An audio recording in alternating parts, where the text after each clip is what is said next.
One. Hey, everybody. Welcome to another episode of Frenemies, joined as always by David Swor. I am DJ Cox. And David, we are joined this week by a special guest, Preston Larrison. For everybody out there, Preston is one of the greatest players to come out of the Chicago area. AAA ball player with the Detroit Tigers for a majority of his career. The Cleveland Indians and the Washington Nationals as well. Preston, it's great to have you on tonight, buddy.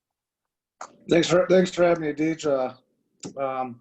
Look forward to filling some of your space here and getting some laughs in with you guys. Yeah. Well, we're definitely going to do that.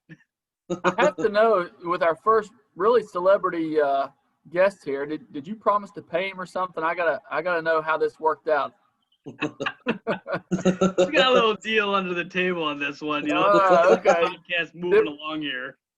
Dipping into the profits. I see. Yeah. Awesome. Well, Preston, thanks again for joining us. And as always, David, tonight's episode brought to you by White Sauce. You know, DJ, I just reordered day before yesterday, I think, maybe yesterday, and they got a sweet deal going on right now. Whatever allotment you buy, it's shipped for $5, which is pretty good deal. So I think I got 3 bottles. It was $21. Well worth the money.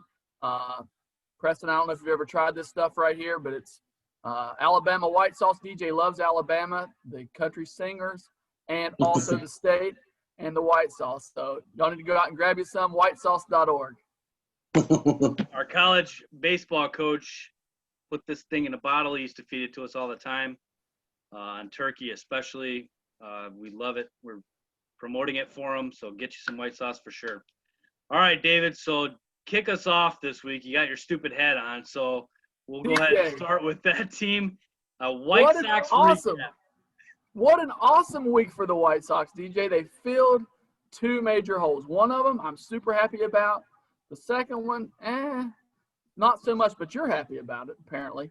But, DJ, they got the best pitcher outside of Trevor Bauer, I guess, on the market this past week. They got Lance Lynn. As a White Sox fan, if you're a White Sox fan out there, I'm kind of new to the game here, but they had to give up Dane Dunning to give him. And that, I figure that kind of hurt a little bit. But this is a win-now move. I love it. He's going to eat up a bunch of those innings. I think this is a steal. He's only signed for $10 million. He was definitely on my Yankees wish list. I love this move. What do you guys think about it? So I thought Lance Lynn was definitely going to move this offseason. I did not think that the White Sox were going to be the team to get him necessarily. I think it's a good move. I'm not going to lie to you. I'm a little jealous about it. Now when you look at that rotation, you kind of go, got something going here. If you get Kopech to come back off of whatever he was doing this year, and all of a sudden, man, you got a pretty sick rotation. So, man, I don't know. I think it's rough, to tell you the truth. I really do. Stars are lining up. I'm telling you, man. They're just a couple pieces away. If they could somehow get Ozuna or some good DH to sign, Nelson Cruz, I'm telling you, man, this team is dangerous. And they still need a closer at this point right now. So the other move they did this week was they signed Adam Eaton. And I'm just going to be honest, DJ. I'm not sure I like this move that much, especially considering what's out there and what players are potentially going to be going for. I think they got him for either $8 or $9 million. Really rough year last year. Pretty good year the year before that. And then 2 rough years preceded that. And so I'm not big on it. He is a professional hitter. There's no doubt about that. Big part of the Nationals run, gritty player. But I'm just not so sure that for $8 or $9 million they couldn't have done a little bit better. What do you guys think? Yeah, so I agree with that. Adam Eaton, you know, some of the names you were mentioning to me after you had talked about the fact that he had signed with the White Sox, I get, you know, that maybe they could have gotten some of those names, but they're really high on Adam Engel, and so are a lot of White Sox fans. So if Engel becomes the guy, maybe versus lefties, and Eaton's the guy versus righties, or however they want to do this, but it makes sense to me. Eaton's a scrappy little ball player. If he's your 4th outfielder, I'm not upset about that. If he's your 3rd, that might be a problem. I agree with that. So it'll be interesting to see how La Russa uses him. That I think will be what determines whether or not this was a good move. To be honest with you, so it was a good move. I liked it. I mean, I personally think, there's been a lot of talk around here that he was a cancer in the clubhouse too. I don't know much about that, but I did hear a lot about that this week. He was a cancer. So if that's the case, then you probably really don't want him on the team with all these young guys they got. So that's what kind of scares me about the whole Eaton thing is the cancer thing. But I guess it's to be determined. I think Eaton was a good pickup due to he reminds me of Ben Zobrist. He's a ultimate utility guy. You know what I'm saying? Like he can play all the outfield and like he's a professional hitter. I mean he's scrappy. I think the whatever it was, I think you signed him for $6 million or $8 million. I don't think that's too high. With the whole Lance Lynn thing, he probably was the second best on the market. And getting him for $10 million, I think that's a steal. Let's just hope he's had some injuries. Let's just hope he doesn't come down with the injury bug. And I think the Sox rotation looks up and coming, man. They look sharp. I mean, they're gonna give the AL Central, I mean, a run. I mean, and it's good. I mean, I think Lance Lynn's gonna. Like I said, I don't think he's no, Kershaw or anything like that, but I think he's going to fill those innings that you guys were missing last year with Kopech being out. And if Kopech bounces back from his anxiety or whatever he had going on, you guys going to be deep, man. It's going to be a good team. I need you guys to fill me in, being there in Chicago. What is the deal with Adam Engel? So, DJ, you were telling me through text there earlier that Sox fans really like him.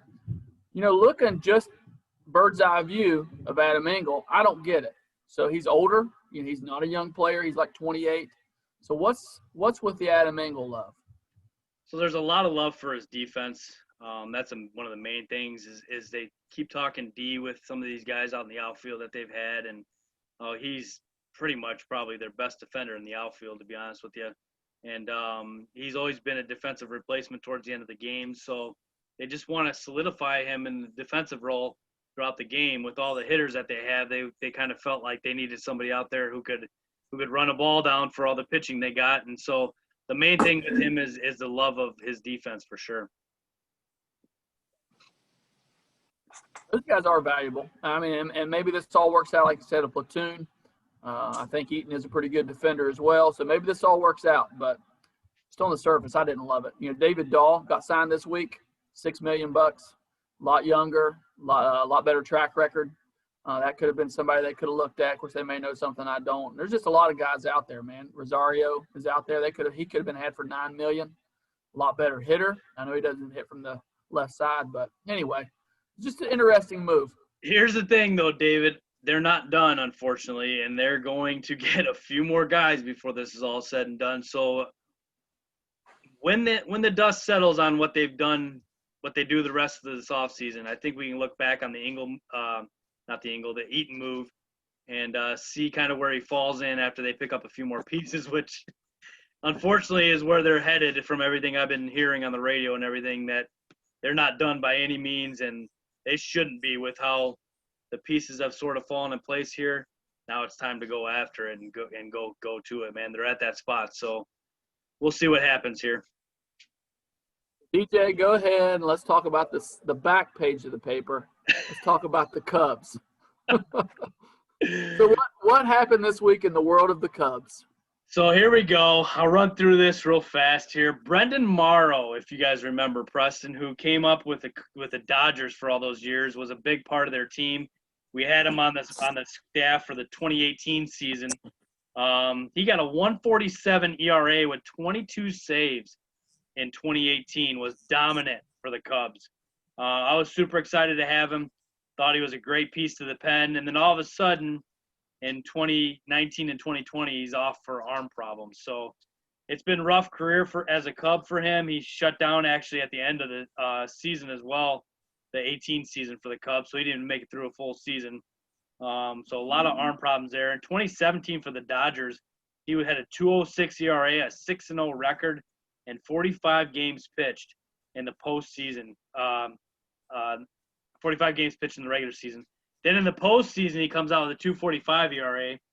He had a 0 ERA in the NLCS versus the Cubs and a 2.45 ERA in the NLDS. And then they ran into the Astros guys in the World Series, and his ERA went to 8.44. Wonder how that happened. Interesting. So, yeah, those trash cans were getting banged pretty hard on Morrow, too, in his career, man. It did not work out in the World Series there for him. So maybe something was up. Obviously, there probably was.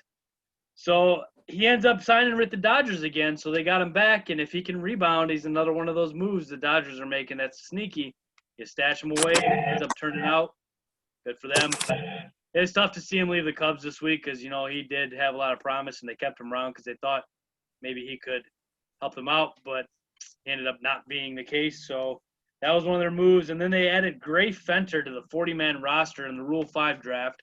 So the Rule 5 draft was this week, and anybody you add on the Rule 5 draft has to go on the 40-man roster. So he did okay. Last year he had a 1.81 ERA with 123 Ks and 94 innings pitched, so that's pretty doggone good. All of his family is Cardinals fans, so he kind of made a joke about that, how his family's not even going to be rooting for him anymore. So Gray Fenter was the addition. Brendan Morrow was the subtraction. So a couple rumors. The Cubs only have 2 outfielders on their roster right now, Ian Happ and Jason Hayward. So we're in the market for about 2 to 3 outfielders. We only got 4 starting pitchers, and Darvish, Hendricks, Mills, and Albert Alzoe, who I can't even say his name most of the time. So there's 1 opening there in the rotation, and they're probably going to get a couple more just in case, guys. So one of the rumors going around is they're going to re-sign Lester. But if they do that, that should be at a really minimal deal, and he should be a reliever or a long reliever. If they start him again, man, we're in trouble. I'll just tell you that right now. So I hope those rumors are for a relief pitching spot. So I don't know, man. That's pretty much all that's really going on in the world of the Cubs right now. Not too much going on. We didn't really lose anybody or add too many guys. So one of the things that really happened this week that was kind of cool, Jim Aducci, who used to be on the Brewers team in 86 and 88. His son is in the league right now. He has been hired by David Ross to be the run production coordinator.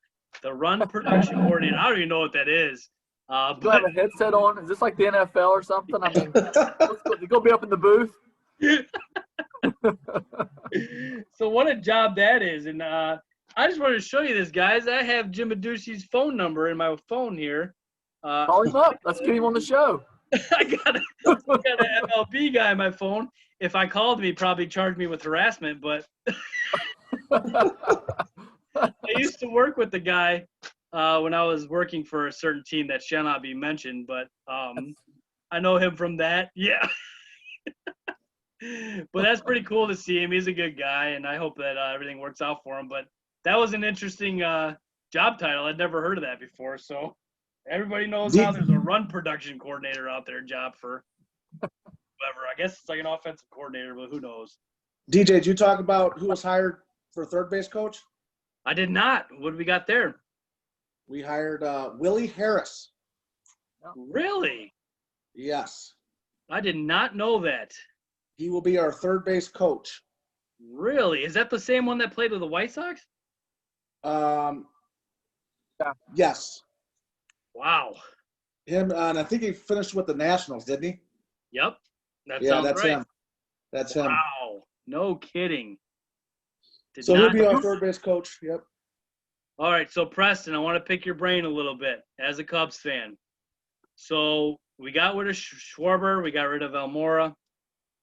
Do you see anybody else leaving on the horizon pretty quick here? What do you think the Cubs are doing with their whole team? Like, what's going on right now? Because we seem to be stuck right now. Well, I know what they're doing. They got to cut payroll, man. I mean, they signed a contract, a bad contract with, I mean, not bad. I mean, I didn't like it with Hayward. So we're stuck with that. He was I mean, that's kind of sad because last year he was probably one of our best players. And I think by far had his best year as a Cub. They're cutting payroll, man, and it's not going to be good. I mean, we're looking now to split up, our core to get some young bucks back in the farm system. I see Contreras leaving on a trade. I think he's going to go. I don't think Rizzo's going, and obviously they tendered Bryant. I think they're hoping for Bryant to come out and show what he can do, and I think they want to trade him, but get something for him. And then Baez, that's going to be their rock. I think I think they're going to build around Baez, but they got to get some prospects, man. I mean, our farm system is depleted. It's thin. We don't have much to even offer teams, and that's why we got to split up our cores because we don't have anybody. And I think Hoyer is. I don't think it's a win. I don't think he's going to go out and get big name free agents. I think he's going to go out and get, just people to fill in right now and hopefully let our farm system build up after we trade some pieces away and get some young bucks in there. But it's not a good thing for the Cubbies. I'm telling you, it's going to be a rough couple seasons here, and we're going to have to hear all those White Sox fans, unfortunately. The bad news for the league is everybody's kind of in this boat. The Yankees are definitely in it. There's only really one team that I feel like is buying right now, and that's the Mets. All these teams, I actually heard, I don't know if I wanted to pick your guys' brain on this. I actually heard them say on MLB radio that Darvish was on the block a little bit. He's one of the bigger contracts. Pitchers are notoriously finicky. They're more injury prone, and they're looking for ways to be able to lock up some of these guys. And so, anyway, what do you guys think about Darvish on the block? Well, I'll go first, Preston. I'll let you talk about this one too, because this is a big one. So I've heard this too. To me, with all the miles on that arm, if you can get a lot back for Darvish, I'm not against it. Now, if you're just going to get rid of him for nothing, it makes no sense whatsoever. But like Preston was saying, our farm system is depleted. So if Darvish can get you, we're going to have to get a starter back, obviously not one up to his potential.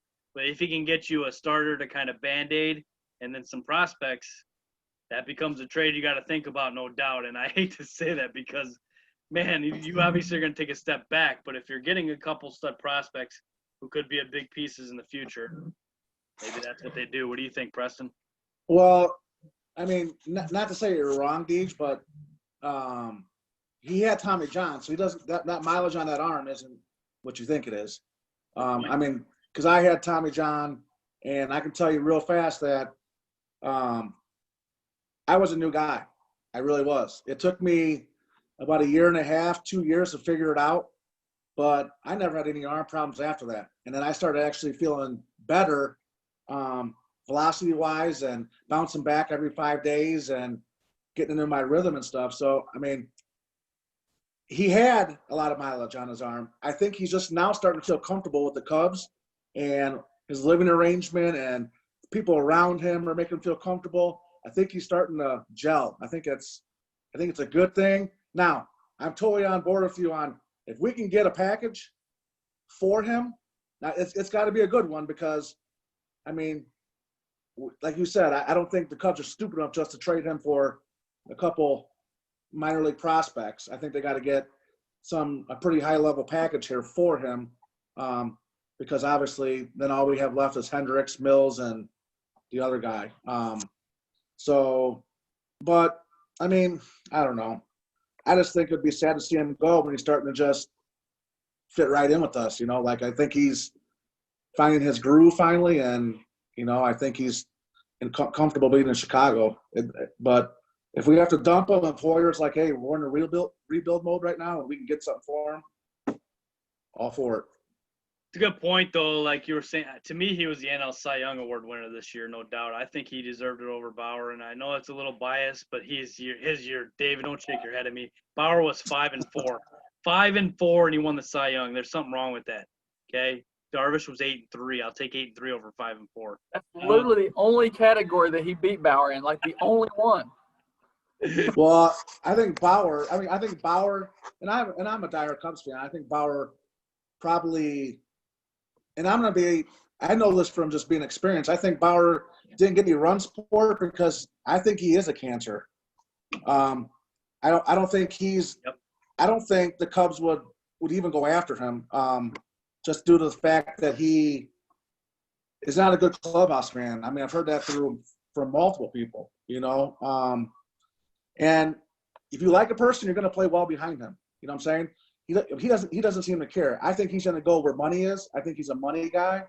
I don't think he really cares about rings, or I don't think he cares about. I think he's going to go to where who throws him $200 million.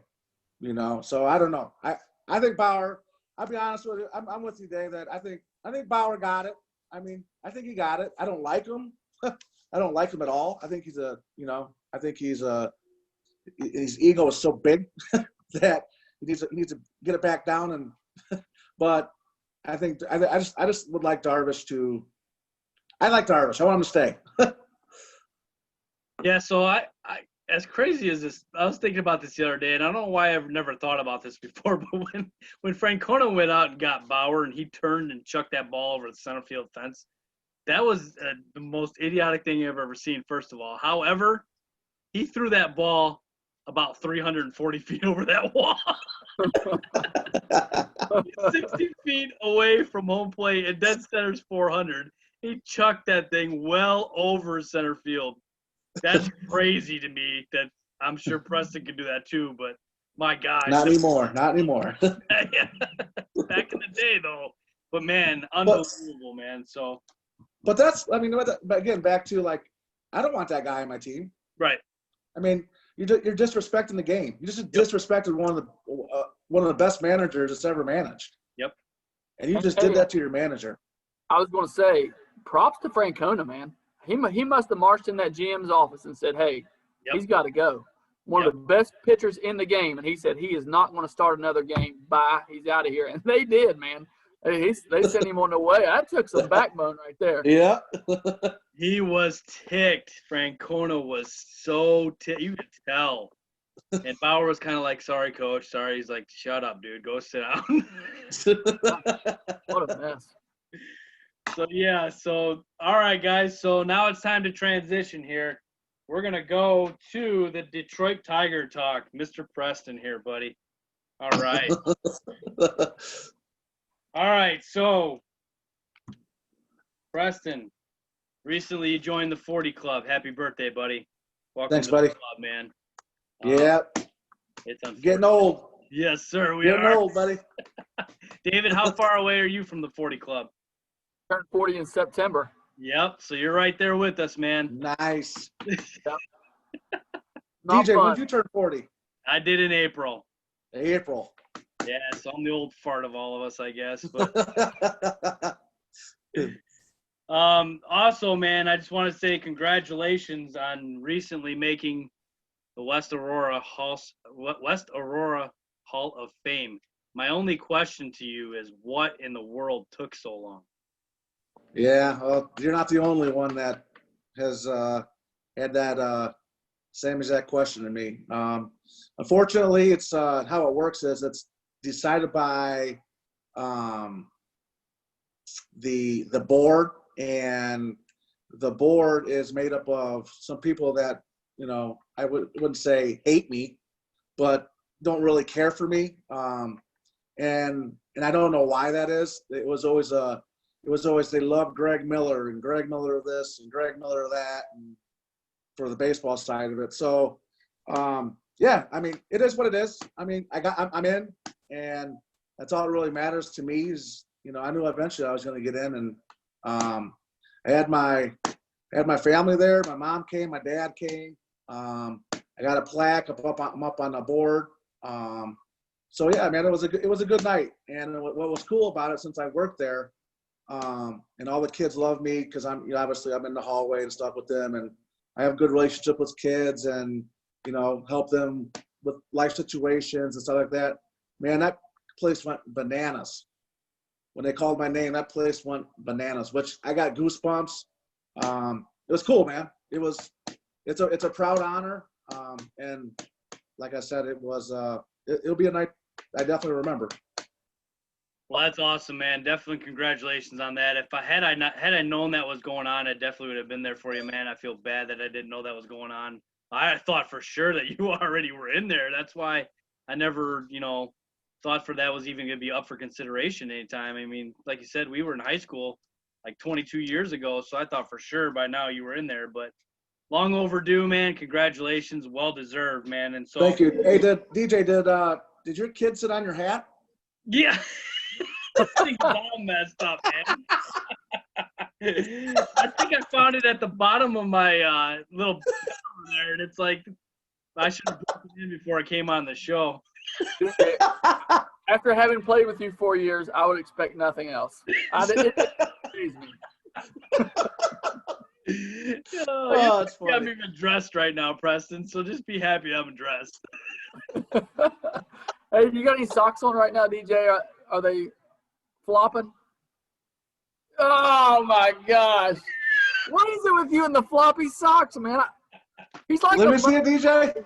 He's like a Muppet baby. He's got these. Look at him. What is that? What is that? It's all about comfort, baby. It's all about comfort. Oh. Wow. Brian Howard's head just exploded. I guarantee Oh, you. it definitely did. You got that right, man. All right, so Preston, David wanted us to talk just for a second here about how we met, me and you. So 2009 during fast pitch softball out of Pierce Field, all the guys I played fast pitch with were from West Aurora High School, which is your alma mater, obviously, and a lot of the guys out there that I play with Dolan and Murphy are all also West Aurora grads. So we hit it off right away playing fast pitch together. I knew you since we were in high school, to be honest with you. We both graduated in 1998. You were obviously one of the greatest players to come out of the Chicago area. And one of the great honors was to be an all-area guy in the Aurora paper. And so me and you were both on that team. However, me to a much lesser extent than you, obviously, being the big dog on that team, the captain of that team, so to speak, as far as the all-area goes. So I've always known of you from our playing days in high school ball. We never got to play against each other or anything like that. But I persuaded you in 2014 to come on board with the Westmont Sentinels and be the pitching coach, which is one of the greatest decisions I've made in my coaching career, to have you on board for that year, because what happened that entire season is something that we'll both never forget, and we'll get into that a little bit later as well. 2011 and 2012, we played on a slow pitch team together. This is kind of a funny story, David. So this is our church team here, and so we had to call him Leston Harrison so that we didn't have a guy on the team that was an MLB guy. So this is Leston Harrison. What are you talking about? This is an MLB guy. So we disguised him, put him on the team for 2 years. And listen to these stats real quick. I just got to tell you this real fast. In 2012, he has 12 home runs, 44 RBI in 14 games. Okay? A 1.878 slugging percentage, 816 on base, and 780 batting average. I'm gonna interject something right here. As impressive as those stats are, it's more impressive that you keep stats in the church softball league. Who does that? Right here. DJ, pull up your binder. Yeah. I got it all in there, man. I'll keep track of anything, man. There's no doubt. My 10-year-old boys out there playing, I'm the guy keeping stats. Hey, Dave, he's got all the records. I mean, innings played, hits, all that stuff. He gave me a binder. He gave me a binder with it. You got a binder? Oh, yeah. DJ, I've got to know. What did you hit? Well, I don't know. Look at him. He's looking it up. I had 13 dingers that year. He only had 12. So I out-homered him. But it doesn't matter that I must only have played played less 11 games. more games than he did. Hey, he counts as inside the park as a home run. Yeah. Mine, Aaron hey, 80 home runs. No way, man. Mine are over the fence. Wow. That's the first time I've ever heard of that. You got a scouting book in church softball. Wow. We won 8 titles, man. It doesn't happen by accident. No, but we had a lot of good times together, man. Like I said, in 2009, we got to know each other really well, playing fast pitch together out there. DJ, tell him I was so dedicated that I even had to go to church.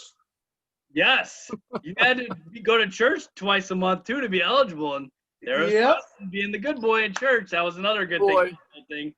Yes, See? sir. That was a good thing.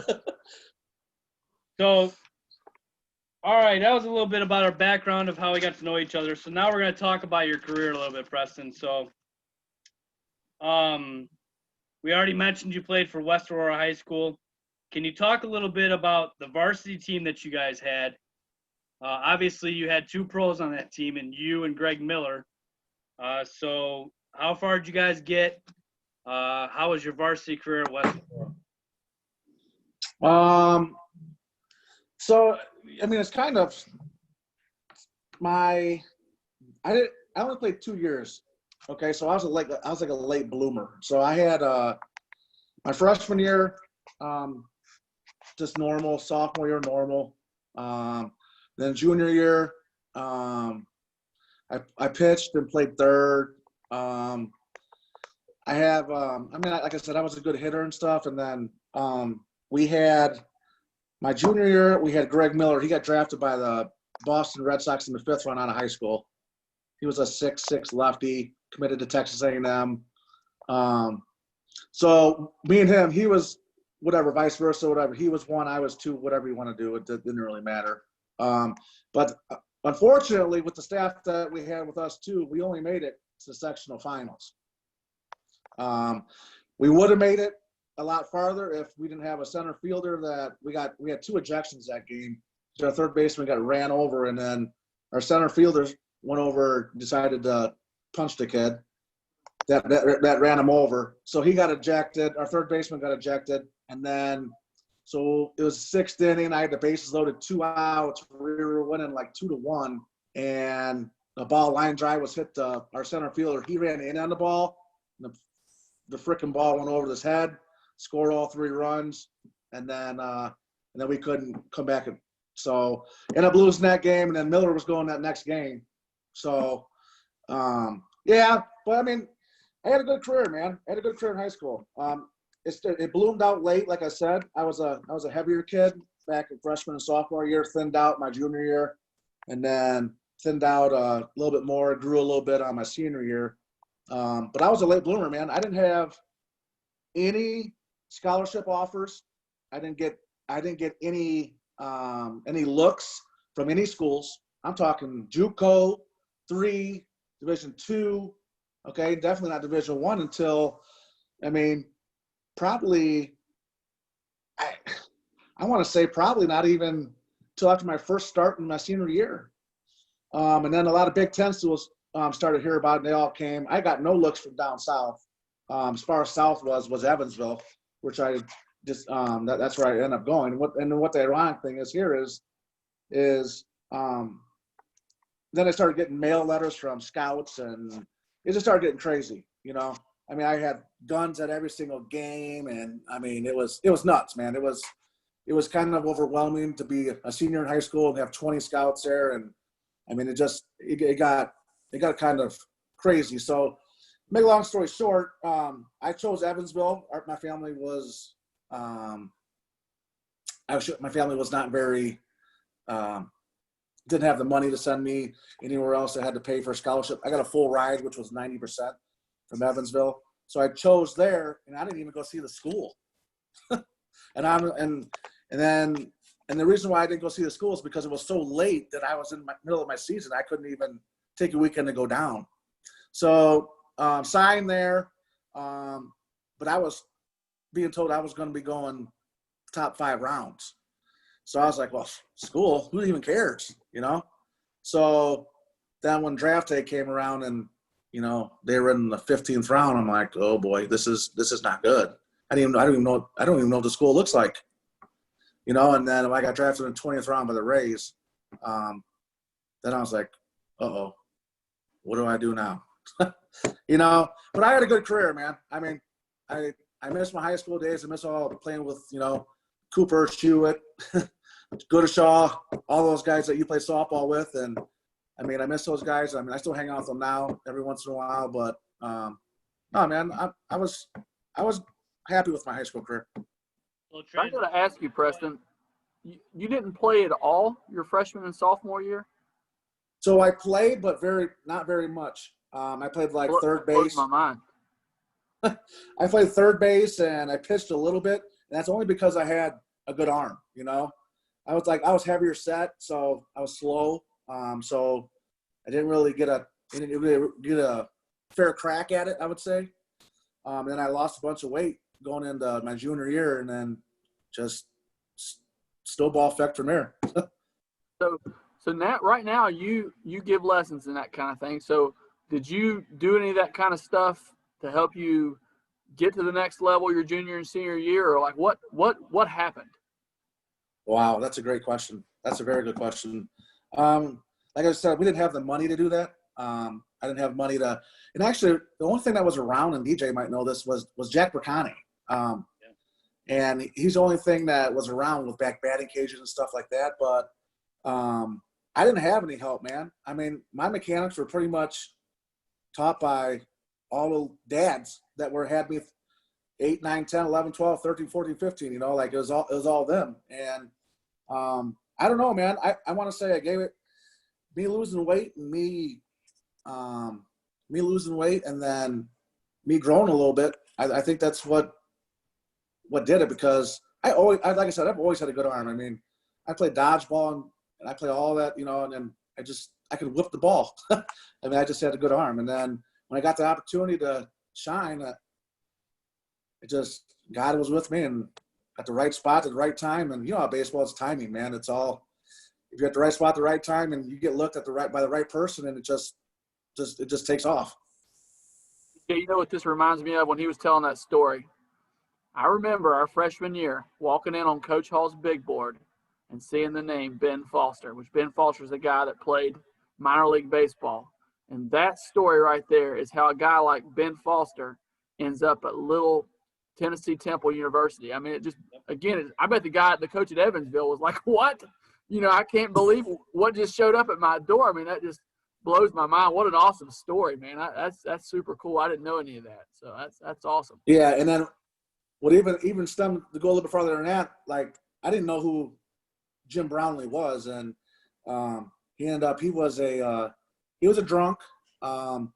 He had a couple of DUIs underneath his belt. I didn't know any of this stuff. But the whole staff they weren't good. I didn't learn anything from them. I had no mechanics, no helping. I mean, I developed myself there. And it was only because I had a dedication to get my butt into a weight room and then just learn from other people that were on my team. I mean, that's basically what it came down to. Because I got no help from the coaches. I mean, they could be, and I'll tell them today. I mean, that's why I don't give back to the schools, because I didn't learn anything there. And the coach was a jerk to me. I felt all that pressure my junior year at Evansville, and he told me I wasn't going to amount to nothing and that I wasn't going to get drafted because I was, I had anxiety and stuff, and because I was going to be a top 10 pick. And then I just started like panicking, and I was, I didn't know how to deal with all the pressure. I didn't know how to deal with all that hype and all that, So, I'll be honest with you, how I got drafted was because I threw 97. And I threw 97. That's why I got in the second round. Obviously, you go off of potential out of college and stuff. But that's how, but yeah, man, it is a good story. It's a good story. And my mom is part of it too as well, because she's the one that made me go to college. She's the one that said, Preston, you're going to go to college. You're going to get paid for. You're going to get 3 years underneath your belt, whatever major you want to do, and we're going to go from there. And I was like, well, what if I don't ever get the opportunity to pitch again? And what if I break my leg? What if I break my arm? And she's like, well, then at least you got a career paid for. You got a degree to fall back on. So to this day, I can't thank my mom enough. She's been a big part of that. I mean, it worked out for both of us. I mean, I got my degree in criminal justice, and I got to play professional baseball. And I improved my draft status by 18 rounds. That was kind of my next question. You kind of led me right into it. How hard was it for your 18-year-old self to get drafted and to turn it down? Because I'm telling you, if they'd have drafted me the last pick of the 50th round, my dad would have had to fight me to not just jump on it. Yeah, dude. I'll be honest with you, I cried, man. When the scout left, I cried because I'm not good in school, man. I'll be honest with you. I don't like school. I'm not a student. A GPA was like a 2.8, and it took me 3 tries to get a 20 on the ACT to be eligible to go to Division I. So I wasn't a student, man. I'm not a brain guy. I hated reading. I hated everything about school.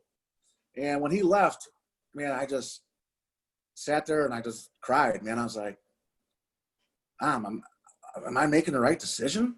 Like, I want to play baseball. I don't want to go to school for 3 years. I'm not eligible for 3 years. What if something happens? And she calmed me down and was like, listen, you're going to mature. You're going to do life things that you're going to grow to be a man. She's like, you're going to grow. And you're going to only get better at baseball. She's like, trust me, you will get better. You're only going to get better. And so I had to sit on that for the whole summer, until I had to go enroll my first semester at Evansville. But best decision my mom has ever told me to do, man. But it was hard. I mean, it really was. That was the hardest thing next to, which I know we're going to get to it down the road here, is saying goodbye to the game, that I'm never going to do it again. That was hard for the first couple of years when spring training rolled around, but we'll get down to that. So how was college? I mean, did you guys have a pretty good team? How did that go? Trying to think.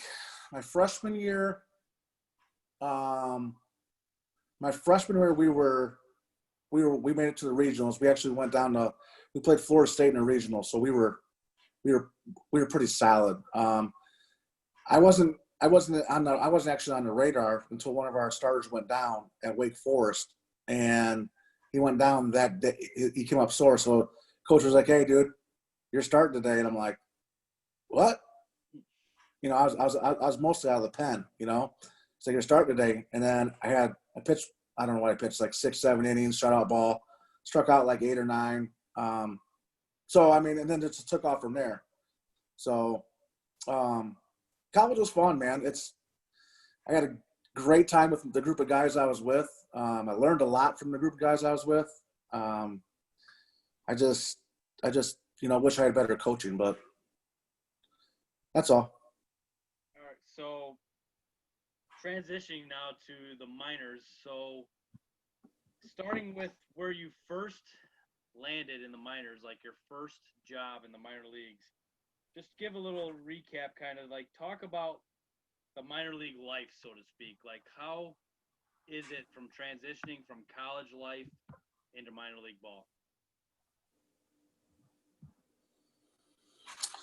Transitioning from college life into minor league ball. Well,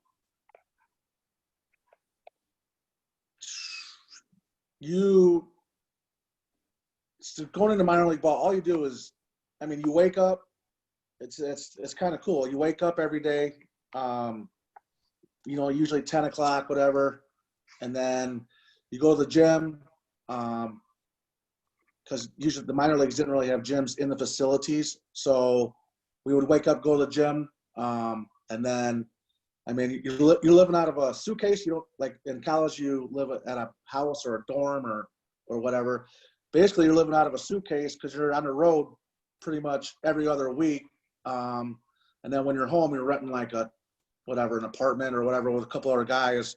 You're traveling by bus, That's not fun for 13-hour trips. You're traveling. So I started in short season ball. We had overnight trips of like 15 hours. What else? You only started flying when I got to AAA, but that wasn't even fun either because we had to wake up. I was in Toledo. We'd have to wake up at 4 a.m, go catch a bus to go to Detroit, and then from Detroit take it to wherever we were going. And we were flying just like with regular commercial, like with you guys. So it wasn't like we had our own plane. It wasn't like we had our own, So, minor league life's tough, man. It really is. It's tough. I know a lot of people say, "Oh, you're playing baseball, though. You're playing baseball." Yeah, you are playing baseball. You're doing what you love, but you also got to consider you're also away from your family. You're what else? You're basically living out of your car because you bring your clothes and and that's it. And you're making nothing. The pay scale is until you get on the 40-man roster, and you're making more money at McDonald's 40 hours a week. So the pay's not, it sucks. And like I said, until you get on the 40-man, and obviously that increases substantially. But minor league ball is rough, man. It's a grind. It's a grind. It really is. It's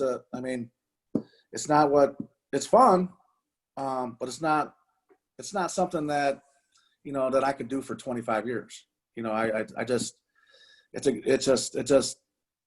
like sleeping in my own bed. I like the comfort of sleeping in my own bed. I don't, and bus trips harden your body. But I met some very good people. I still talk to some people that I played with throughout my career. But I had a good time. The minor leagues was enjoyable, but like I said, when I had to give it up, it sucked, but I was done, man, with the minor leagues.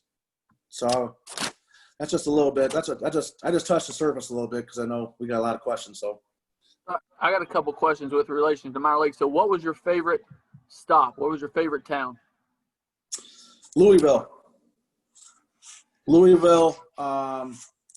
It just a great ballpark.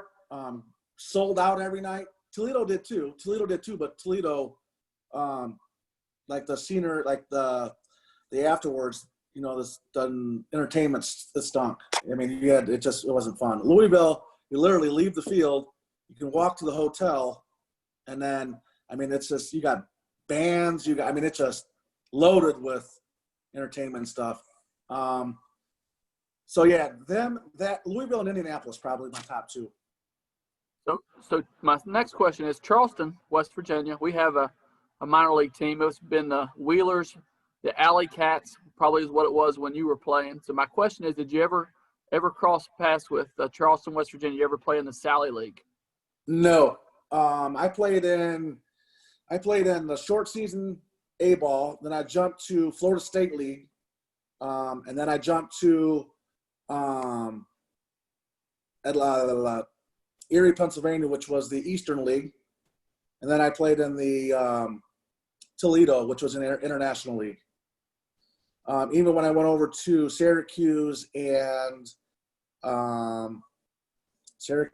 Buffalo, they were in the international league. So I never got to the AAA. There's only two AAAs. There was International League and then the Pacific, the PCL, which is out west. But I never played in the Sally League. So I was supposed to play in the West Michigan League. It's up by here by the Kane County Cougars, but unfortunately, I don't know why they had me skip a level. But I was going to ask you about that actually. So I went down and looked at your baseball reference page. You had a season where you went from single A to AAA. So tell us about that. You were pretty close to the show there, right? A couple years in. Yeah. So I went from short season A-ball to I was supposed to go to the low A West Michigan, and then they decided that they were going to start me off at high A-ball, and then I got pitcher of the year that year. I was like, I don't know, 10 and I don't know what I was, but I got pitcher of the year for the Florida State League and for the organization. So then that next That next year I got a spring invitee. Me and Jeremy Bonderman did. And then I was the last guy. I had a great spring. I was the last guy cut, or not cut, got sent down. I thought I made the team because my last start was against like the Braves, like their A squad. They came, and my last start was against them. So I faced Chipper Jones, Andrew Jones, Rafael Furcal, Giles. I faced all those guys. I mean, and I pitched 5 innings, struck out 4, walked 1, and only gave up 2 runs. So I was like, dude, I'm locked. I'm locked for this spot. Like, I went out and just dealt. So I get called in the office, and Trammell, Alan Trammell was like, you know, I know you're not going to like what I have to say. And I'm like, don't tell me I didn't make the team. How did I not make the team? So I was like, well, we're going to go with experience. You know, we're going to go with Gary Knotts. You know, he's got some experience behind him. And then I was like, and I just shook my head, and he goes, I know you're disappointed. I know you outpitched Gary. I know you outdid, you know. He's like, but we'll be seeing you shortly. So then I got sent to AA Erie, and I just got lit up. I just got lit up. And I don't know if I had to deal with, I was just frustrated with what happened. But yeah, that was the year I went to the Futures game. And I was 1-10. 1-10 with like a 5.9 ERA. And ironically, I got the win. Yeah. So talk about that, man. Like that's a really sweet moment. So you got to pitch at home. I mean, if I had to pull out the roster, all I remember is I was talking to, in hindsight, I was talking to Zach Greinke in the bullpen the whole time. Yeah. He was in there with me, and there's a couple other names, but he was the one I. What did he say, Deej? Joe Mauer. Oh yeah, Joe Mauer. Yeah. So I mean, I was talking. At the time I didn't know who Zach Greinke was. You know what I'm saying? I was just like, whatever. So I was talking to him the whole time in the bullpen. He's just, you know, he was shy. I was quiet, but you know, I came in and I forget what inning it was. Pitched 2/3 of an inning and happened to get the W, and had 100 of my family members there. It was awesome, man. I mean, pitching in a big league stadium for the first time. And I mean, it was, man, like I just looking up and seeing just the lights and fans, and it was awesome. It was a good time. So you had talked about pitching on the south side there, and that you had 100 fans there, which is awesome. That was one of my questions, actually. So that's really cool.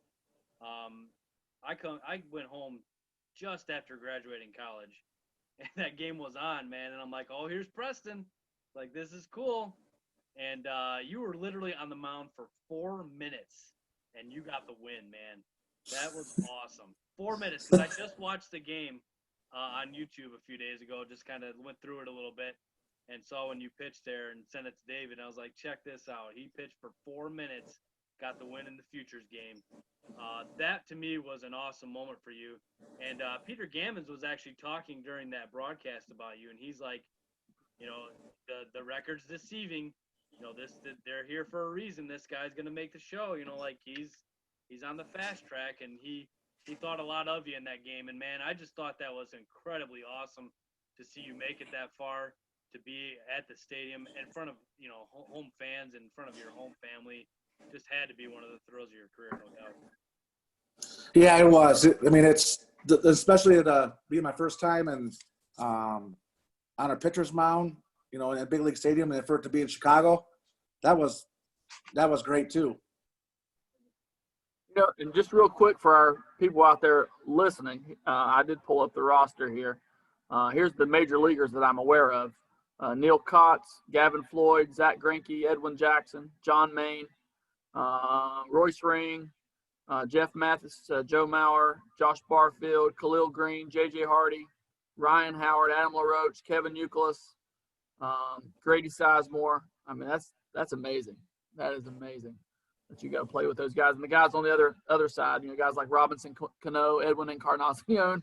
So I mean, wow. So I didn't even think to listen. So who did you actually have to face in that game? Do you remember? That's a good question, Dave. I don't remember. I honestly don't. I don't. I know I got 2 ground balls. Yeah. Yeah. Yeah. And actually, one of those, the first one that went for a hit. Nah, I think Oh yeah. that should have been an out. Oh, That was as a pitcher. I'm a pitcher, so right. I'd have been mad somebody didn't catch that ball. Like, what are you doing? I'm like, this is the futures game. We got a ground ball that seemed like a slow roller, and it just dribbled into center. I'm like, what the Where are heck? you playing? Like, what's the problem here? Yeah. That was bad, man. That was really bad. So Tommy John in 2004, you already talked about this a little bit. You said it advanced your career a little bit. Did you gain velocity after the surgery?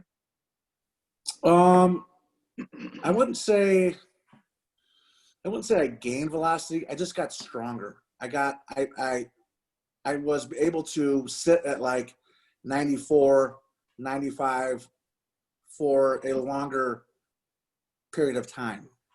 I didn't, but the thing is, here's what I pitched better when I was at 92, 93. Getting up at 94, 95, 96, my ball, as you flattened out, it didn't sink as much. So it flattened out, and that's when bad things happen, obviously, for a sinker ball pitcher, is your ball stays up, you know what I'm saying, instead of getting that nice sink action to it. So it just let me sit at a higher velocity if I wanted to do it. I didn't actually gain. I don't think I gained velocity. I just gained more durability, I would say. That's a great lesson for any young pitchers coming up or dads that are getting ready to coach young pitchers. I think a lot of people get baited into, hey, you got to throw hard. You got to throw hard. And, I pitched in college, definitely not even close to the level that you were on.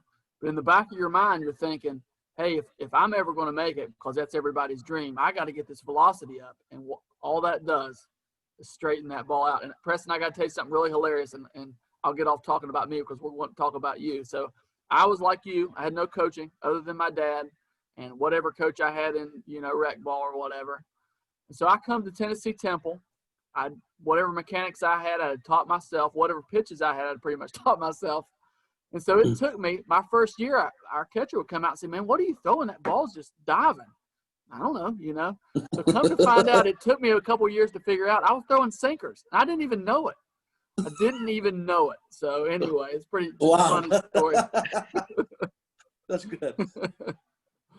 It's funny. So tell us a little bit about what was your best moment, man? What's the moment that stands out to you in your minor league career there? I think I pretty much I touched on it a little bit. It was probably, like I said, facing that Braves lineup, man. I mean, I knew Chipper Jones is a Hall of Famer, and like he's probably people ask me who was the best hitter I ever faced, and I say Chipper Jones. I mean, I got him out, but it took me 12 pitches to get him out. I mean, he just battled me. I mean, I was throwing pitches, and I'm like, how are you even touching this ball? And I finally got him on a 3-2 changeup and flew out to the warning track. And but anyway, that was a great at bat. I mean, and another a guy that got me was Big Poppy took me yard. Nice. I faced him and Manny Ramirez and Nomar. I wish you would have hit all three of them. Well, I broke Nomar's bat, and Manny didn't even run the ball out because he had a screaming shot to shortstop. He fielded it. He just started walking back to the dugout. Wow. All this time, I thought he was a hustler. I didn't know that. Yeah. Man, that's amazing to be able to say you faced those guys and got them out, man. Wow, that's awesome. So this kind of transitions right into what we were talking about here, but talk more about like your teammates as far as your teammates that you played with over the years. So who's the best teammate that you ever had that you played with? And who are still some of your best friends that you played pro ball with? Well, I mean, Miggy was he's a great dude. Oh, wow. He's he went out of his way to welcome the rookies, and I mean, everyone knows how good he is and how good he was, and when he was in his prime and stuff. And I mean, he came up to me in camp, and I remember him saying, "Hey, I just want to introduce myself, and if you need anything, let me know." And so I told him my name, and he's like, well, "Wait a minute, I know you. I faced you when I was with Florida." And I was like, "Oh yeah, I faced you in the Florida State League." And he goes, "Yeah, you have super sinker." You have super sinker. Huh? And I was like, "Oh yeah, you put a welt on my shin." Because he hit a ball that was coming in by his ankles, and he hit it, and it hit right off my shin. Oh, brutal. But yeah, so Miggy was one. Believe it or not, Kenny Rogers. Wow. Kenny Rogers actually took me underneath his wing. Steve Avery took me underneath his wing after he did his little prank job on me. What did he do there? Yeah, we're gonna hear about that. Come on now, bring it. So, we do PFPs and in spring training, and it was I was a captain and Steve Avery was a captain, right? So we got to pick our people who we wanted, and it came down to a tiebreaker. So me and Steve Avery had like a PFP, and our pitching coach was hitting balls at us, and we had to field them. If we didn't field them, then we were out. So me and Avery were going back and forth. I mean, this guy was hitting some shots back at us, and I mean, we were both fielding them. It was awesome. So I ended up beating him, and I ran around, threw my glove in the air as a rookie now, okay? I'm showing up this guy that's been pitching the big leagues for 5-10 years, okay? So I run around because we didn't have to run. We didn't have to do any of that stuff. So I'm walking back in after we did I had to go throw a bullpen. I had to go throw a bullpen after that. So I came back in. All my stuff in my locker is thrown on the ground, okay? Everything. I'm talking everything. All my shoes are pulled out from the cubby holes. Everything is thrown on the ground. I come back in. I'm like, what the heck? So then I was like, put everything back in. Didn't say anything. I go back and I get lunch, and I forgot a drink. So I went back and got my drink. I come back. I have hot sauce all over my sandwich. And I bit into it. And I'm like, what is going on here? Like, what? And I'm like, what did I do? Like, what? So I threw it out, made another sandwich, came back. The next morning when I come to morning practice, I go to put my shoes on. I have peanut butter and jelly in my shoes. All my shoes, I have peanut butter and jelly. Okay? I put on try to put on like my Under Armour like underwear fish. I have Ben Gay rubbed all in where like where what hangs down. Okay? So I'm like, what is getting hot, man? Like I rip it off, and I'm like, and everyone's laughing at me. I'm like, what in the heck is going on here? So I'm like, what did I do wrong? So then I had extra sets of shoes and cleats and stuff like that. So I talked to what's his name? Steve Avery and the knuckleballer that was there. Steve dang it. What is his name? Steve Sparks. Oh, Steve yeah. Sparks. Yeah. Yeah, Steve Sparks, okay? So I asked Steve, I was like, dude, did I do something wrong? Like, why is all my clothes, why is everything why am I getting messed with? He's like, well, I'm going to tell you this. You being a rookie, he's like, Steve didn't like the way you handled it. Like, showing them up and stuff like that. And I was like, dude, I was just excited because I didn't have to run. I was like, I didn't want to run. I was like, I could care less about winning. He's like, yeah, but he took it the wrong way. He doesn't, he sort of just wanted to, put you in your place a little bit.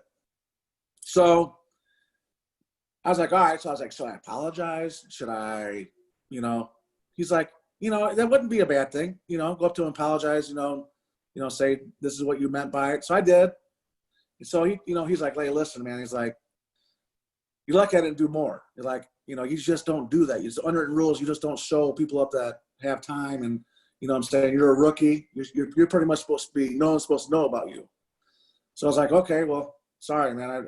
So then a week later, I'm not kidding you, I had 4 pairs of cleats, shoes, turfs, okay, and regular shoes that were in my locker. So I had 4, 8, 12, 16 boxes in my locker. Steve, he was with Nike. He got me all new stuff. He got me all new gear. And so I'm like, what? I was a Reebok guy because I had a Reebok contract. He's a Nike guy. Reebok, so,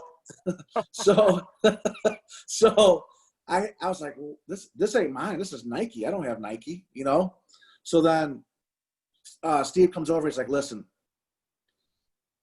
you're a good dude, man. He's like, you're really a good dude. He's like, I want you to know, like, just it's a learning curve. When you get to the big leagues, you can't, you sort of just earn your time. You earn it. He's like, okay. He's like, so pick whatever you want out of here. You can take all 16. I was like, dude, but I have a Reebok contract. He's like, so? He's like, you're not on the 40-man roster. So you don't get penalized. So, what I'm saying? So if I have a Reebok contract, I can wear whatever, He's like, you're not in a 40-man roster, so you can take whatever you want. You can wear whatever you want. I was like, oh, I didn't know that. So then, make a long story short, every morning we did like a basketball workout. Me and Steve did in one of the hangars that at spring training. It was really cool. Instead of like doing running at the end, we come in every morning and we tell our strength coach, hey, we're going to do like a basketball routine, and it was awesome. So we did that. We became real close. Like he was, then we sit in the bullpen and he would teach me, some grips, teach me, when we talk about when he was with Maddox and Glavin and Smoltz, what I'm saying? And so, I had to go through a learning process. I had to go get some peanut butter and jelly in my shoes and hot sauce and some Bengay on my underwear. And, but yeah, that's just, I guess, me being a dummy. So one of the guys that I kind of thought you were going to mention is Verlander. Did you play with him? Yeah, I got off topic. Yeah, Verlander, I still remain in contact with him. So when he would come in, when he was with Houston, not Houston, when he was with Detroit, he would come in town and play the Sox. I would go in there and watch him pitch. We'd go to dinner or whatnot, and then he got married to Kate Upton, and that went bye-bye. So yeah, David, I was more interested in that. Yeah. David thinks he's a dog. Yeah, that's my girl right there, man. Gosh, I couldn't go out to eat with Justin Verlander. That would be bad. And then Don Kelly is another guy that DK he was in my draft class, and we came up through a system together. He was a first base coach for Houston last year. 2 years ago. Pittsburgh last year. Very cool. What? So he was in the running for the Detroit manager opening. I remember that. Yeah. Yeah. So Detroit ended up going with I forget who they went with, but he got interviewed and stuff. So was it when they got? He'll be a manager one day. Yeah. He'll be no. Who's the manager now? Oh, yes, you're right. Who is the Tigers' new manager? I don't know, but yeah. But Avila interviewed Don Kelly. He'll be a manager one day, dude. He's good, man. Awesome. He's got baseball IQ. He reminds me of a little bit of a younger AJ Hinch. Very cool. Wow. Very Speaking of AJ Hinch, has he signed anywhere yet? yeah, He did? yeah. He's where is Hinch now? He's actually, that's who the Tigers got. Yep. I was gonna say I thought that Oh. was the Tigers. That's speaking Yeah, of that's that. right. Okay. He's the Tigers head coach. Yep. Okay. So you just answered the question. There you go. Okay. So, Awesome. Right. What else? how hard was it for you when the days with the Tigers were over and you moved on to a different organization? How hard was that for you to, obviously you were with the Tigers for a very long time, and talk a little bit about what happened there with the Tigers that made you go on to, I believe it was the Indians. How did that all transition? How did you feel when that happened? It probably had to be really hard being with them for so long as you were.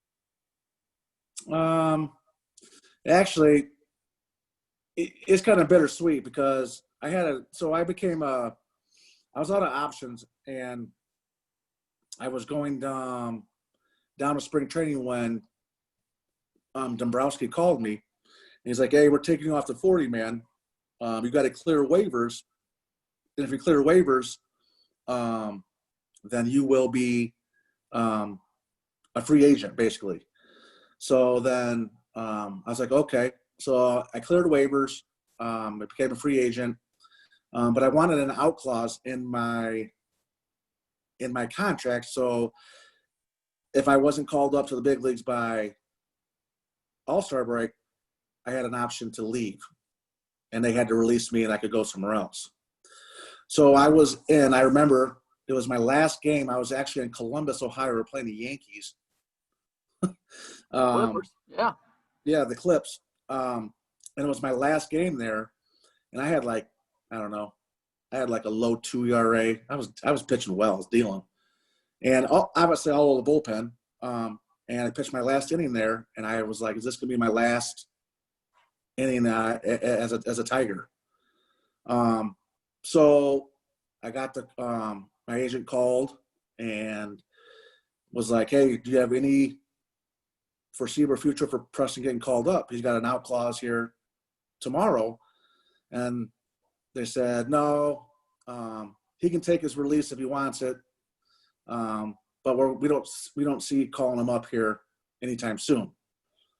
So I had a decision to make. I either take my out clause and go somewhere else and to a new organization, which is not easy because new guys, new people that new brass in the office who you got to, get a feel for and stuff like that. And moving all your stuff, going from city to city again, that's not easy. So I was like, you know what? Let's try it, man. Let's try something else. So Cleveland came at me, was like, "Hey, come over here. You pitch well." Chaparro was like, "We'll call you up." Okay. Well, went over there, dealt. I dealt over there. I was like, "Dude, I'm getting called up in September." And actually, the manager of Buffalo, I was a Buffalo Bison then. My manager was Torrey Lavello. He's the manager of who's he with now? Yeah. Yep. That was my manager. And we got along great, man. He loved me. Probably loved me because I was pitching well. I went in there and I did everything he asked. So it was our last game of the season, and he calls me in the office. I'm like, "Dude, this is it, dude." Like, started getting goosebumps, and he's like, "Dude, I don't know what is going on, but they're not going to call you up." I'm like, "What?" I'm like, "Why?" He's like, "Dude, I don't have an answer." He's like, "Dude, I went out on a limb and I begged. You are the one that needs to get called up." And I was like, "Well, what did he tell you?" And he's like, "Well, he just said they want to go with youth. They want to go youth. They want to go younger." I was like, "Well, I just was mind boggled." And he was just as mind boggled as me. He's like, "Dude, I fought with Chaparro." I was like, "I don't understand why you didn't." And I'm like, "Yeah, well, usually they don't call you in the office to tell you you're not getting called up." He's like, "Well, dude, And he was like, I'm calling you in because I have so much respect for you. I want to tell you that I fought for you, and I want you to come back next year with me. And I was like, well, can I have his number? Like, he's like, yeah, go ahead. So I called him the next morning, and I was like, hey, this is Preston Larrison. I just need to hear it from you. I just need to hear it from you. And you just tell me, just be honest with me. Like, is there a reason why you didn't call me up? Because I was told when I came over here that you said, hey, if I pitch well, you're going to be an opportunity in September. Is there something why? And all he said was we decided to go a different route with younger players. And I said, well, that's not what you told my agent when I signed over here. And I'm like, so you think I want to sign back here next year? He's like, yeah, I understand. If you don't want to sign back, I get it. So make a long story short, that's the reason why I didn't sign back with the Indians. And next year I went with the Nationals. Okay, so that then transitions to the end there when you talked about the Nationals. So talk a little bit about that last season that you had in the minors with the Nationals, and then talk about, this has to be a little hard for you, I'm sure. Talk about what it felt like when you just decided it was time to move on with your life as far as moving on from the game of baseball. Yeah. So I had an offer going into the next year, right, from Japan.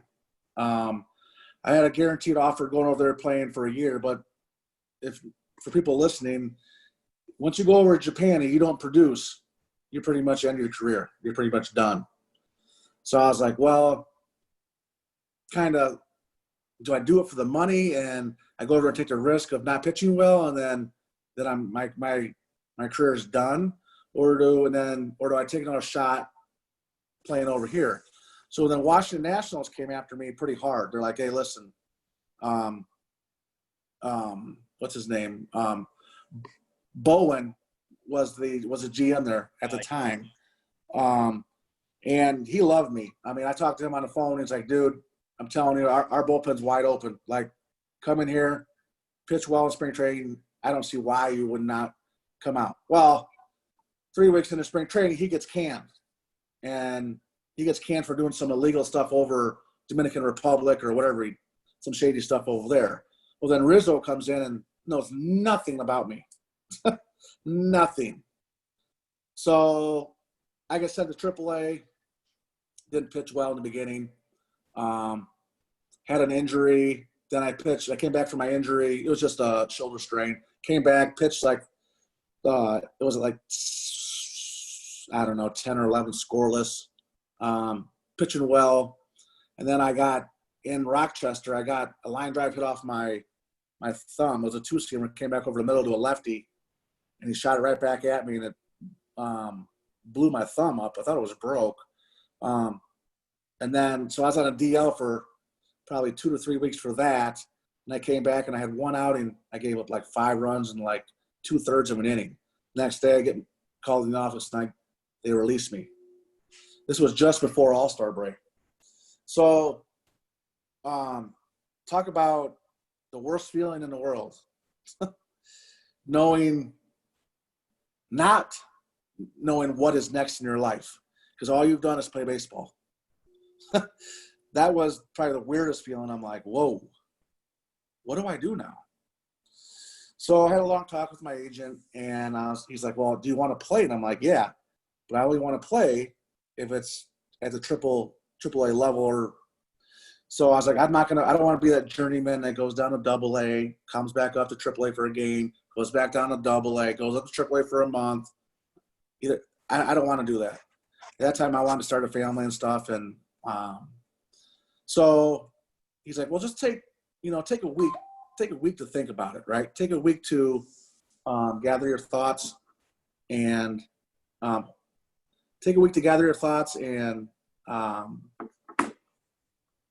and I was like, okay. So I was like, well, sat back at the most depressing feeling was sitting back at the apartment by yourself and thinking like, what do I do? Called family, ultimately it was basically, it's your decision, whatever you want to do. So I was like, well, maybe I'll just go home for a little bit and see. I'm like, well, I can't do that because then then my arm got to get out of shape and stuff. And I was like, well, forget it, I'm done.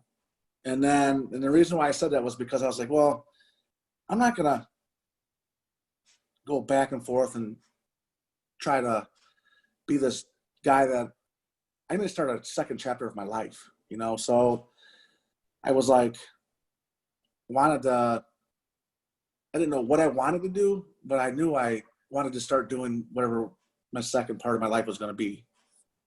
So came home and I got a call from one of my buddies that I was in high school with. And he's like, hey, you still want to talk about that, your facility, your sports facility? I'm like, yeah. So we just started doing that and then ended up working out where started my own business with, batting cages and stuff like that. So, I mean, it ended up working out, but it definitely was a hard decision. I mean, I didn't know what to do. But did you ever have one of those like rookie moments, the movie, where it was like, you threw a bullpen in your facility there, and it's like, hey, I think I can still do this. Well, it's kind of funny you say that because every time when I did it, like when it was fresh and I did it, I was like, man, maybe I still got it. Maybe I can still come back. And then as I got a year older, I was like, dude, this hurts. This hurts. I was like, dude, this is a grind for me to get ready for spring training. Like, there's no way I can do this anymore. Well, that's awesome, man. One of our questions too was how close did you make it to the show? And you talked a couple times about how close you were.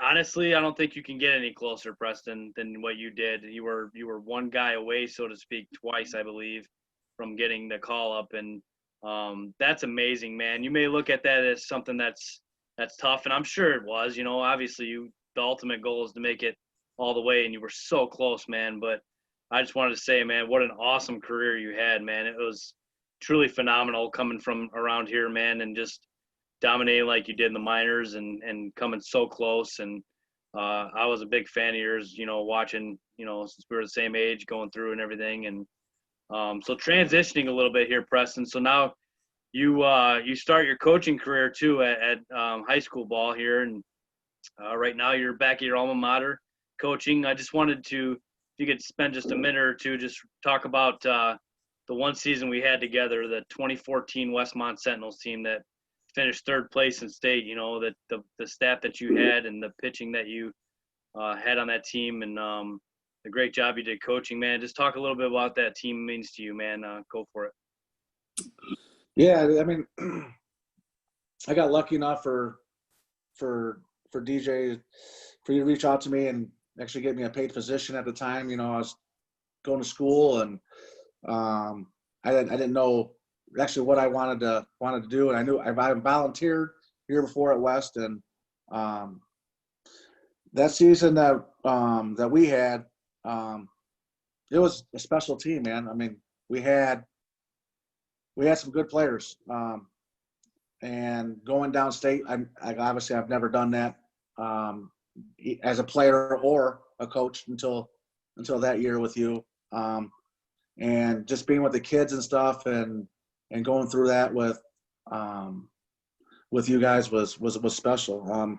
Pitching staff was a work in progress in the beginning.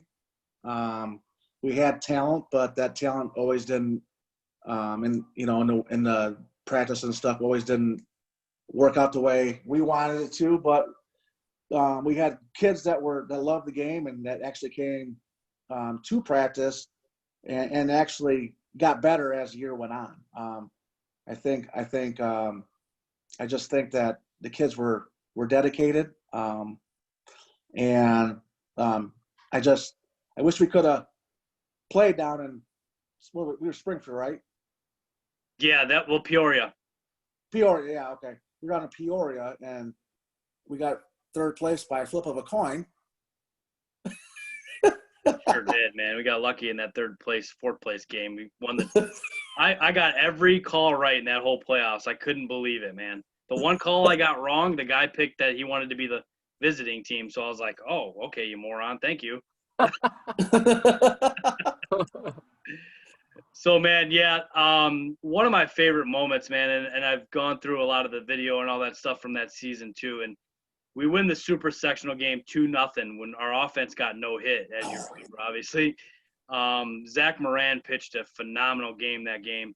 And when we won that game, I ran out like a crazy guy to the pile, and I felt like there was 400 people pushing me. Well, there really was, because the entire student section ran out on the field and made the Benedictine grounds crew about have a heart attack there. But now, one of the cool things, man, is there's a picture of you throwing the hugest fist bump that there is, man, and that was a lot of fun to see, and the emotion you put into it, and the raw, just moment of making it to state. And unfortunately, in that semifinal game, we just blew it. We really did. We had a lead really early, 2-0, and we just blew it. And I blew it, and it's one of the things I regret in my coaching career by far. There's a lot of things in that game that didn't go our way, but it was a lot of fun, man. And it was only one season that we had together, and that's another unfortunate thing too. Wish I could have kept you on board, but I understand, man. You're back to your alma mater now, doing great things there too. So to close out a little bit, Preston, talk just for a minute here about your family, your wife, your kids. Just talk about that for just a second and what you're up to now. Yeah, so I'm still in Illinois. Got my daughter is, what's Chloe now? Chloe is 9. She's Miss Gymnast. She's Nice. she actually is really good. She does travel. So she's up with the 11-12 right now. So she's doing real well. She's getting big. I'm at West Aurora. This is my 9th year there as a dean's assistant or security guy. Been at West coaching varsity pitching coach. I think this is my 5th year. Head coach is John Reeves. I do pitching lessons. I've been doing that ever since I've been done with baseball, and love doing that. And that's it, man. I mean, I play golf now. I used to play softball with DJ, as DJ knows. Used to play softball back in the heyday when it was when I was young and probably weighed about 30 pounds less, and enjoyed it. And but now it's more about just being with the family and stuff, and just doing coaching and just trying to stay healthy. Preston, who's the greatest player you ever played softball with? His name is Cooper Carson. Goop doggy dog. No, it had to be DJ, because we were always going for that home run title. Hey, man, I got a quick story. We'll end the show here. We've been going for a while now. So, David, we were up in the north side of the city playing Luther North one day, and Preston hates the cold weather. How he survived living here his whole life, I have no idea. But Preston will layer up, man. He's the guy that'll put 7 layers on. And so I kid you not, this Luther coach comes up to me and he goes, look, my umpire did not show up. Like, we have to forfeit. We don't have an umpire. And here comes Preston. I can see him coming, because those fields in the city, they're all connected, and you walk a long distance to get to each one of them. So I see him coming, and I'm like, oh, no. He is gonna kill me. He is absolutely going to murder me. And so I get done with the coach, and Preston comes up to me. He goes, hey, bud. And he's just standing there. You could tell he's so cold. And I'm like, how you doing, buddy? And I'm like, hey, you're not going to guess what happened here. And he goes, what? I go, they just forfeited, man. They don't have an umpire. Okay. So he turns around, walks right back to his car, he's gone, man. Just like, he's so mad at me. And DJ blames me for it, and I take the blame for it. I was like, what are we traveling to the city for to play these these kids? And he's like, dude, we just got to get a game in, I said, I get it. Can we go somewhere closer? And I'm like, because I had to travel Seneca, Coal City. Because I had to travel right from work and basically go to all these places. I never took the bus with them. So I'm like, when I drive to these places, I'm like, and they're not close by any means. And it's in the middle of rush hour. And I'm like, I get down there and he's like, dude, the umpire didn't show up. And I'm like, you gotta be kidding me. And I texted him, I was like, I'm sitting in traffic, DJ, for an hour now. And he's like, dude, I'm so sorry. I'm so sorry. I'm like, we're playing these bums that we're going to beat probably 50-0. And I'm like, is this even worth it? Because DJ likes to play. You know it is. I'll drive to the bottom of Illinois for a W, baby. You did. We went to that one place in the sticks. It was like 3 hours away. And I'm like, where are we going? Hey, I got to tell y'all a hilarious softball story here because I was getting ready to interject. DJ was just padding those stats. He's keeping all his stats. He want to make sure he's the all-time hits leader for the league. But listen, we have this guy. I hope he watches this podcast. I'm going to tell him to watch it. His name is Tim Judy. He plays on our church softball team. He's probably about 64. 2 years ago, blew up his ankle. Just blew it up. Maybe 3 years ago now. Well, anyway, one day I turn around. Here comes Tim hobbling out there. I was like, Tim, what are you doing here? He said, I've been playing in this league for 30-some years, and I've got to keep my streak going. So he walks up there on one foot, slaps a single to right field, hops down the line, calls for a runner, and leaves. That's DJ here in about 20 years, man. That is me. I can guarantee it. I got one game played for every year I've been alive, man. I'll never have that gap year. Hey, you and Scott Walden. Oh, you ain't kidding, man. Scott built that place, buddy. That's awesome, man. Well, David, Preston, unless you guys got anything else to add here, I think we'll wrap up our show here for the night. You guys all good? I'm all good, man. I'm all talked out. Yeah. I've enjoyed it, man. It's been awesome hearing your perspective, and definitely a great guest. Good job. Yeah, thanks, man. Preston, thanks so for much. Having me. Yeah, thanks for coming on tonight. We really appreciate it, man. And, don't be a stranger. We're going to hopefully continue this podcast here, and maybe we can bring you on in the future at some point, talk about some other things too. But thanks again for coming on, guys. And to all of our listeners out there, we really appreciate it. Next Monday, David, is our second version of Trivia Night. So, Preston, last trivia night we had, in the bottom of the ninth, I came with a Final Jeopardy question, and I beat David on the last question. So he lost to me, and it's going to happen again next week. So look forward to that again. So next week is trivia night, and then we'll get into some other things coming up with the Hall of Fame and everything. So thanks to everybody for listening, and we'll talk to you all soon.